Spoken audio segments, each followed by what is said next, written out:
The next question is from Pedro. Why do you want the micro wheels on Witch Doctor in place of wheels like season 2, their season 2 wheels?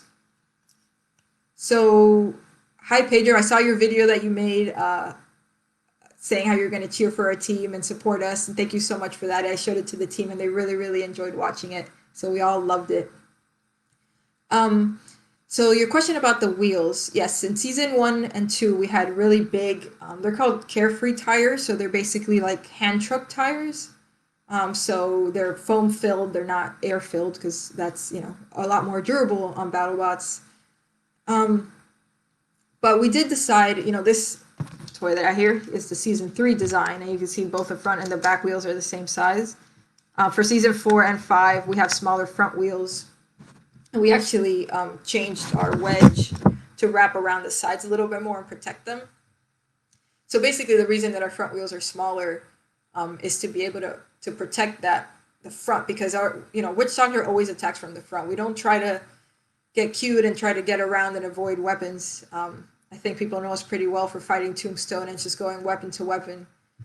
So if we're going to have that strategy of being really aggressive and always trying to attack with the front of our robot, then that's the area that we have to armor as heavily as we can. And that, you know, also includes the wheels. But at the same time, the back wheels, we don't want to be really small because we don't want to get stuck. So our wheels actually are big enough that they stick out the top and the bottom of the robot, and they also stick out the back of the robot. So that means if somebody's lifting the front of the robot, the back wheels still are going to touch the ground, even if we're vertical. They're always going to be able to push the opponent. And since there are wheels, it's impossible for us to get stuck on our back. So it's just, you know, different strategies. Right now we're making our own wheels, so we have the ability to mold them at whatever size we want. We're really lucky to have an awesome sponsor in Mastercam who's able to CNC our wheel hubs, which, you know, obviously is something that we couldn't do on our own with the tools we have in our shop. So it's awesome to have them as a partner. And then we 3D print the mold and pour the urethane in. So we have a lot of control over the design of the wheel and, you know, how much traction we get.